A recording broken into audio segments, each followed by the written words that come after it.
Welcome back sa ating channel. Naging mainit nga na sa hindi umano sa mundo ng social media ang ginawa nga kay DJ Bantag na talaga naman hindi nga tinatantanan ng taga-suporta ni DJ Bantag na banatan itong si Remulla, si Katapang at mga politiko na ganib sa kapangyarihan na patuloy ang paninira kay DJ Bantag. Dito nga natin makikita na talagang hindi na nga makukuha ang hustisya ng Percy Lapid family. Dito kasi natin makikita mga kaibigan, ang mga tanim alak at mga iba pa ay kinokonekta nila kay Percy Lapid na wala naman kinalaman sa kaso neto at tinuturo lahat si DJ Bantag. Anong connect? Dito natin makikita na kahit ano-ano na ang pinagbibintang kay DJ Bantag ni Remulla at ng mga pulpolitiko na ito na talagang gustong maparusahan si DJ Bantag. Kaya naman ngayon ay talagang maraming netizen ang sumusuporta kay DJ Bantag na kahit anong paninira nila ay hindi nila masisira ang tiwala nila kay Bucor Chief DJ Bantag sa panahon ni former President Rodrigo Duterte, dahil kung si President Rodrigo Duterte ay talagang malaki ang tiwala kay DJ Bantag na talagang lininis niya ang Bucor Bilibid, ay talagang maraming magagalit at maraming kaaway dahil maraming nasagasahan at bilyon-bilyon ang pera na nasayang nila nung nakaupo si DJ Bantag. Kaya naman talagang ginagamit nilang lahat ngayon para makahiganti kay DJ Bantag. Well mga kaibigan, para nga sa karagdagang impormasyon, panoorin nga natin ang buong video. At kung bago ka pa lamang sa akin channel, huwag kalimutan i-click ang subscribe button at notification bell para lagi kang updated sa ating mga bagong video. At para sa solid viewers natin dyan, maraming salamat sa walang sawang pagsuporta. This is honest to goodness. I'm not lying. God knows, hindi namin alam. At ayaw naming malaman para sa safety na lang namin at sa safety ni DJ Bantag. Totoo po to. Hindi namin alam. Hindi po kami nagsisinungaling. Kung ako ay nagsisinungaling na alam ko si DJ Bantag kahit makulong po ko habang buhay. Pero hindi ko alam kung asan. Na-interview, yes. Hindi naman namin i-deny yan kasi andyan. Pero yung location, hindi namin alam. Alam kong alam niya na hindi namin alam din. Alam na lahat yan. Ha? Ng mga kaibigan ni Bantag, syempre yung mga igurot, kasi andyan eh. Yan ang grupo ni General Bantag, yung mga igurot. O, bagamat naging kaibigan natin ng iba dyan, maraming salamat po sa inyo. But they know, hindi namin alam. Patay sa journalist na si Percy Lapid. Kaya pakakasuhan ng DOJ ng contempt of court at obstruction of justice ang tatlong vloggers. Kasi hindi bawal po yan. Ito Alin? po ay mga taong hinahanap ng batas na hindi ho dapat binibigyan ng ganyang salita. Yun ang issue dito. Hindi na dapat binibigyan ng salita. In short, binago lang niya yung salita, dapat yan boses. Hindi na dapat binibigyan ng boses. Mali po kayo doon, Secretary Boying. Mali yun. May karapatan po lahat. Mali man si Bantag o tama man si Bantag, nakakulong man si Bantag o hinahanap si Bantag, may karapatan ang bawat Pilipino magkaroon ng boses. Si De Lima nga may boses pa eh. Pag ganun pa, di ba? Well, maraming salamat, Buhay Canada. Inulit pa, di ko alam mag-upgrade dito sa iPhone ang membership ko. Okay, pakituruan na lang po. Thank you, Buhay Canada. At ito po ay pamabasto sa korte, sa proseso po ng batas. When somebody aids and abets a felon wanted... Hindi po namin in-aid. Binigyan namin ng boses, pero hindi namin tinutulungan si Bantag. Okay?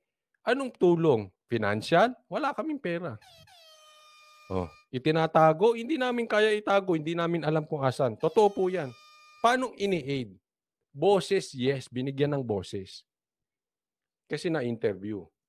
by the court to be arrested, then it is an affront to the court.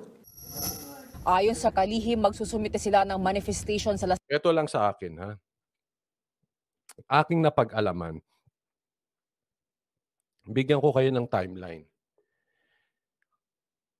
Itong interview ata ay 2 weeks ago. Hindi pinick up ng media. Kasunod nun, lumabas na yung mga sunod-sunod na interview kay Glenn Chong. Hindi pinick up ng media. Parehas, hindi pinick up ng media. Tapos, bigla-bigla na lang, out of the blue, may press ko na naman, nadamay pa kami. Nasabi. Ngayon, hindi maalis sa aking isipan. Hindi po sa pinagbibintangan si Boying Remulla, si Secretary. Pero kayo ang humusga. Ang dating po sa akin kasi may personal. Dahil siya ay pinakita ni Bantag, pinagmumura siya, at pinakita ang kapalpakan sa Bucor. Alam naman niyang hindi pinag-usapan ng patungkol sa kaso. Parang personal ang atake. Nagalit na lang siya kay Bantag tapos hindi mahuli. So ang pag-iinitan yung nag-interview kay Bantag. Hindi nga maalis sa aking isipan. Totoo man to or hindi, bahala kayo maghusga. Pero sa aking opinion, medyo questionable yung timing nito. Alam niyo kung bakit? First death anniversary ang aking nabalitaan. Hindi ko lang alam kung tama po ako, ha. 1 year death anniversary ni Percy Lapid. Ngayon, ayoko po i-disrespect yung tao. Patay na po yun. Pero doon ako sa punto. Ano ito? Ginagamit ang presscon? Dahil anniversary, so kailangan maging relevant din. So ipasok natin si Bantag. Dahil hindi mahuli, birahin ng Banateros, brothers. So pag-uusapan ng taong bayan, saan? Dahil sa ngalan ng para kasama siya doon, maging relevant doon sa first year anniversary ni Percy Lapid. Dahil hanggang ngayon, hindi matapos-tapos. So, andyan siya. Part siya. Relevant siya ulit. Anong ginamit niya? Yung mga pag-atake sa Banateros brothers. Naiintindihan niyo po?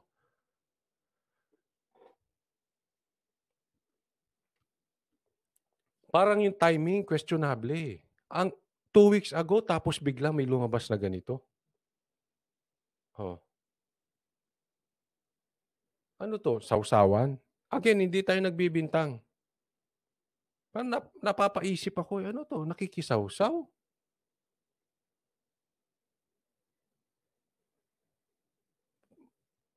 Tama man ako mali,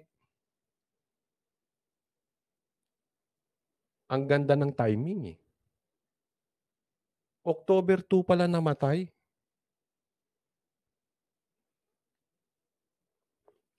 Lumabas yung balita October 2. Hindi ko po makakalimutan. Siyempre, birthday ko yun eh, di ba? Ang galing ng timing, di ba? Ano to? Sa ngalan ng presscon? Piñas at Muntinlupa RTC na may hawak sa kaso ng pagpatay kay Lapid. Ito ay para ipresenta ang vlog interview bilang ebidensya sa ihahaing kaso laban sa mga vloggers. Pero para kay Banat Bay, wala silang ginawang... Sino ba yung Banat Bay na yan? Sos. May real talk pa oh. Sino ba yan, ha? Hindi. Ayos siya. Babasta sa korte. Hindi naman daw kasi napag-usapan ang tungkol sa kaso ni Bantag. Tingnan ninyo kung meron bang pinag-usapang merit nung cases niya doon. Panood nyo ho ba, Secretary Remulla? Ayan, nasermonan ko tuloy. Napanood mo ba? O bulong-bulong? O ito pa, isa pa. Ito nakakasira sa mga bulong-bulong. Ha? Secretary Remulla, na fake news na po kayo. Dahil sa sa bulong-bulong. Alam nyo kung sino rin sisira kay Marcos nyo? Yung mga nakapaligid sa kanyang bulong-bulong na mali ang ibinubulong. Mali-mali ang diskarte. Kita mo, katulad na lang dyan sa bigas, nagbigay sila ng price cap. Maling-mali po ang diskarte ni Marcos nyo. Bakit sa bulong? Nag-iingat po kayo sa bulong-bulong. Karamihan na may bumubulong. May agenda, ha? Titingnan nyo muna. Para sa lahat po ito, ha? Pag ang bumulong, merong personal agenda, ingat po kayo. Ipapahama kayo niyan. Ha? Pakabid yung tao na yan. Baka nabulungan to. Nabulungan ka ng fake news. Na-fake news ka na naman. Umiingat kayo sa fake news. Naku.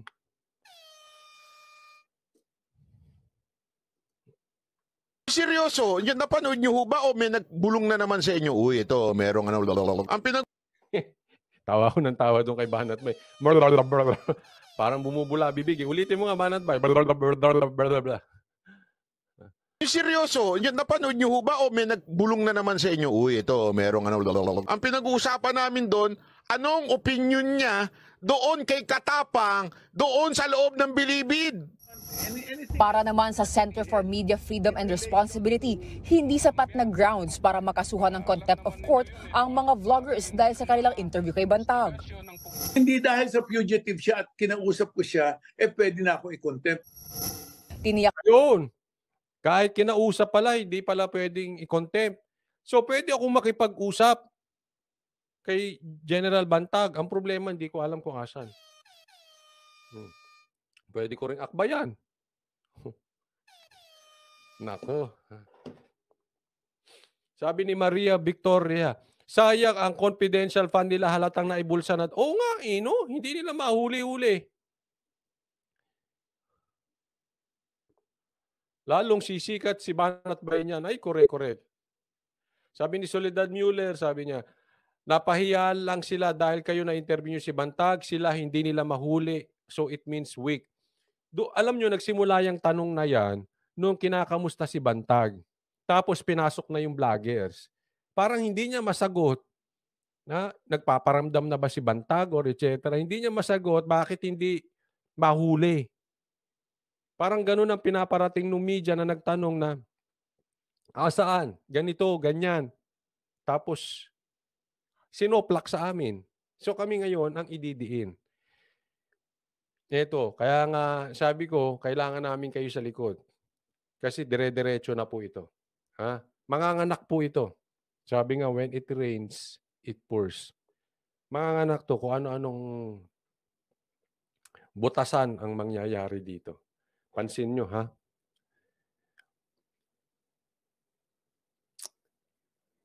Yung kay Bantag, ang problema ay doon kay Percy Lapid. Yun ang demanda. Pero after nung patungkol kay Percy Lapid, sunod-sunod na binutasan si Bantag. Red horse, hukay, kabayo, ahas, etc. etc. I'm looking about here sa pattern. Kay Tebes, yung tungkol kay Digamo. Pagkatapos noon, ang dami na naman, sunod-sunod. Illegal possession of firearm, ganito, ganyan. Na terrorism, ganito-ganito. Wala nang koneksyon dun sa kay Digamo. Anong punto? May pattern. Kaya nga sabi ko sa'yo, this may get ugly. And I really hope you will be on our side when this gets ugly. Kasi, nakita na natin ang pattern nila.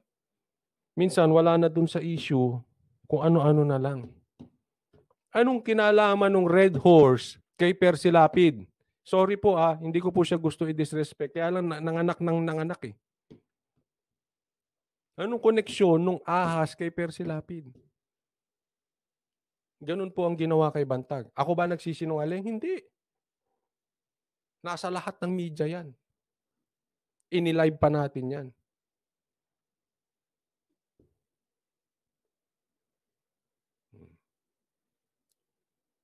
Kaya this is it. And brace yourself. Simula po ito.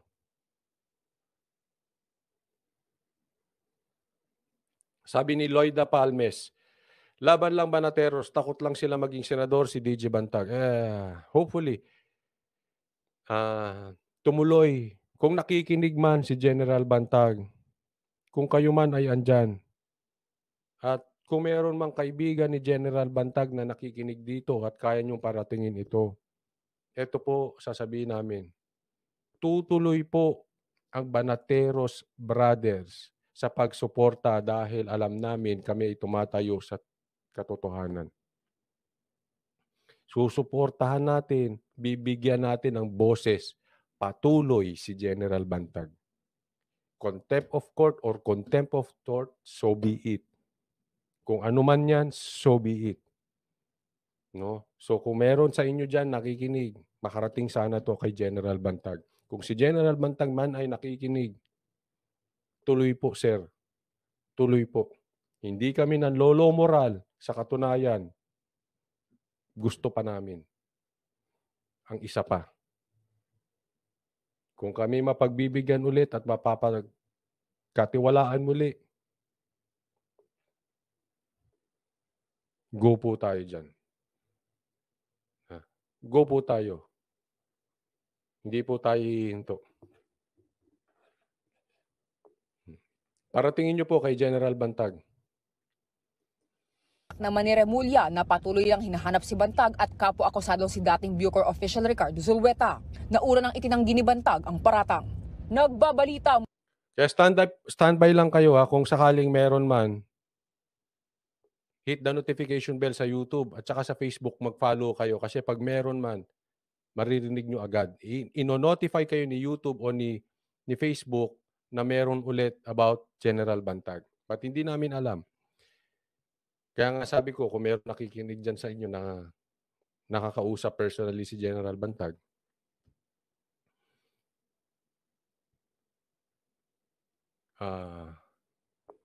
hindi po natatakot si Banatbay. Hindi po natatakot ang Banateros Brothers. So tuloy po tayo. Ha? Sabi ni Evan Loha, good PM from Hong Kong, coach. Huwag po kayo matatakot, coach. Ang taong bayan ay nasa likod nyo. Alam nyo, pag ang taong bayan ay nasa likod namin, hindi po issue kung takot or hindi. Nawawala po. Tumatapang lalo kasi alam namin, yung aming pinaglalaban ay nasa likod po kayo. Kaya, again, malaking bagay po kayo.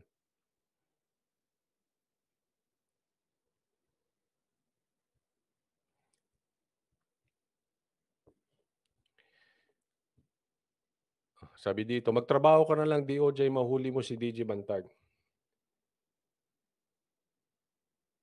Mamaya po, i-connect po natin. Kasi I don't believe na Banateros Brothers lang ang target. Mamaya po, pagpunta natin sa ibang topic, no, ipapakita ko po sa inyo na hindi ako naniniwala Banateros Brothers lang. Posibleng nadaanan lang kami, tinamaan ng hindi ko alam kung pinepersonal nila o hindi. No? Kung pinepersonal na nila si Bantag. Kasi sinisilip na yung nangyayaring kabulukan sa Bucor at nakikita ni Bantag yung kapalpakan nila sa Bucor kaya pinepersonal si Bantag. Kasi po, tingnan nyo ito, ha?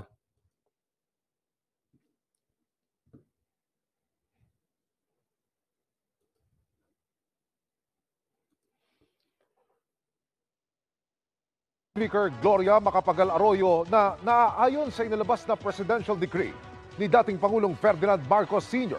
ang paggamit sa Malampaya Funds. Andy Arroyo, nakasaad sa Ito naman, tungkol doon sa pondo. No? Hindi na natin pag-usapan kung ano itong pondo na to kasi matagal na po ito. Kaya lang maganda yung pasimula nitong balitang ito, ito ay nasasang-ayon. Nakaayon po sa presidential decree ni former president, yung yumaong tatay ni BBM na si Marcos Sr. So doon pa lang, parang ipinapakita na ni Gloria, hello, eto sunod sa tatay mo. Sinunod namin yung batas na ginawa nung tatay mo. Ganon. Bigyan ko po ito ng komentaryo. Etong demanda ni Gloria. Hindi ko po husgahan kung may kasalanan si Gloria dito o wala. Bahala ang korte humusga dyan. Eto lang. Kaya ako ay naniniwalang simula na po ito. Bakit? Una, inatake si Sara. Tapos si Gloria. Tingnan nyo ha. Tapos, vloggers. Bakit? Tinatakot ang mga vloggers. Iniisa-isa. Magkakasunod po yan sa pagdausdos ng kanilang ang pagdausdos ng kanilang rating sa survey. Binira si Sara, binira si Gloria at alam naman natin. Yan ang bumira sa tambaluslos. Tapos vloggers na. Talagang patatahimikin.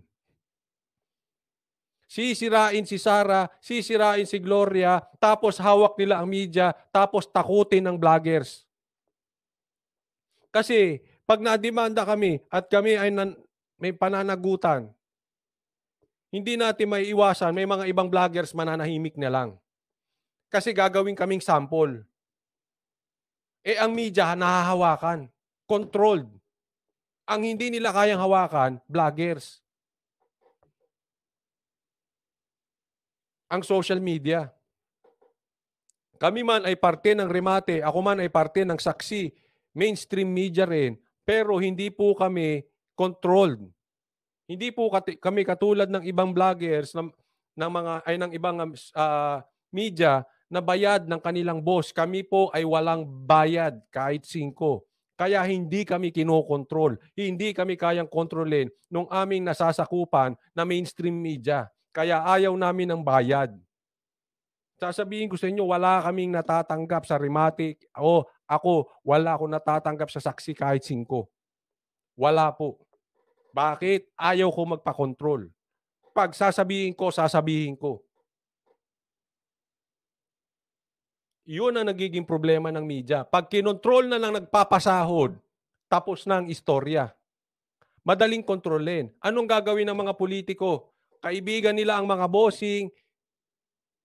Alam na natin ang mangyayari. Pag sinabing lagpasan ang topic na ito, lalagpasan. Pag sinabing daanan ang topic na ito, dadaanan ng topic na ito. Bakit? Pasahuran eh.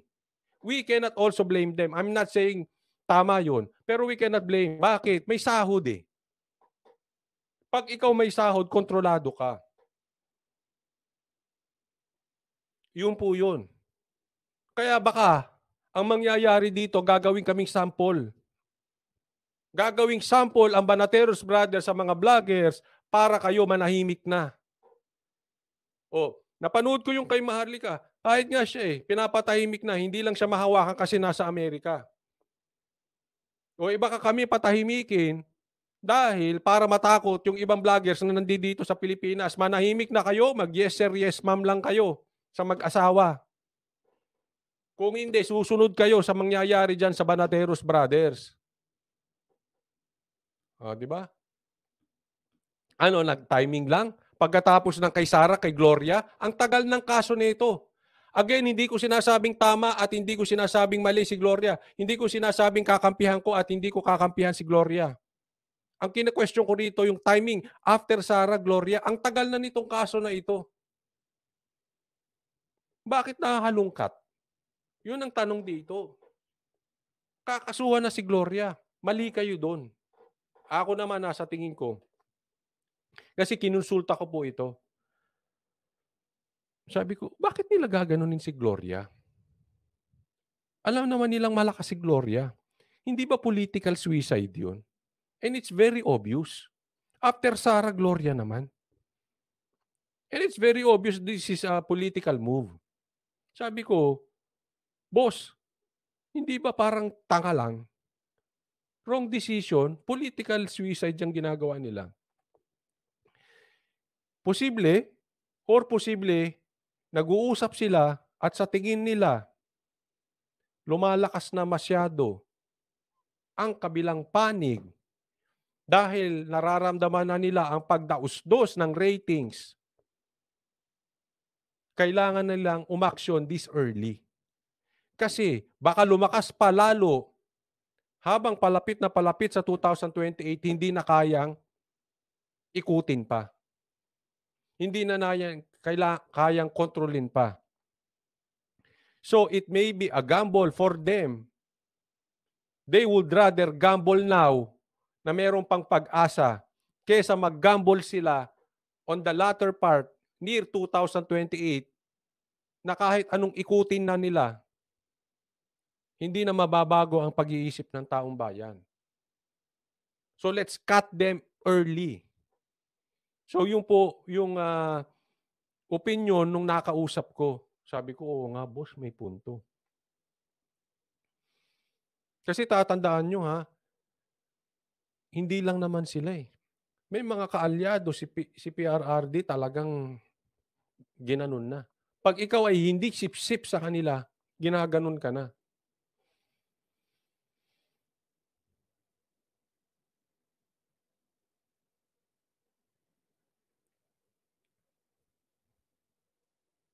Kaya ito ako'y naniniwala na talagang merong aksyon. Merong aksyon in preparation. Ito ay malawakan. Nagalawan para sa 2028. Katin na ang hindi kayang kontrolin, ganunin na. Banatan na. Ang galing ng timing, no? Isipin mo, Sarah tapos Gloria. Anong chances nun? 1 in a million? Na sila parehas meron? Nakakapagtaka lang. Presidential Decree 910 ang pagbuo ng isang energy board na maaaring gumamit ng 5 million pesos ng available na pondo mula sa National Treasury para sa organisasyon at inisyal na operasyon ng board. Isasama rin sa national budget ang pondong kailangan ng board para maipatupad ang mga tungkulin at layunin ng board. Kamakailan, naggain ng criminal complaint sa Office of the Ombudsman ang dalawang grupo laban kay Arroyo kaugnay sa umunoy iligal na paggamit ng mahigit 38 billion pesos na malampaya. Hindi natin alam kung meron nang ang pagsasanib ang pula at dilaw. Hindi natin alam saan galing ito.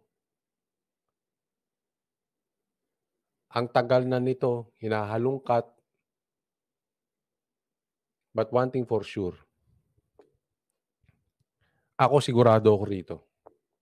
Si Sarah at si Gloria, hindi stupid. Naniniwala ako, hindi tanga yan dalawa. At naniniwala ako, alam nila kung saan galing banda ang atake. Ulitin ko po, they are not stupid. Itong dalawang to, nagkakamali kayo. Mas matatalino ito kay Ma'am Shi. Well mga kaibigan, dito natin makikita na talagang pinipili nga ni DJ Bantag kung saan siya magpapa-interview, lalong-lalo na sa ating mahal na mga vloggers na talagang pinagtatanggol nga si DJ Bantag. Dito nga kasi natin makikita mga kaibigan ang pagkabias din ng mainstream media dahil hindi nga nila linalabas ang talagang totoong nangyari at puro negative na lang ang binabalita nila tungkol kay DJ Bantag. Dito natin mapapatunayan na talagang paninira lamang ang kanilang ginagawa at nababayaran ang mga bias media na ito. Kung kayo ang tatanungin mga kaibigan, ano ang inyong mga opinion? Just comment below sa ating comment section at ating pag-uusapan.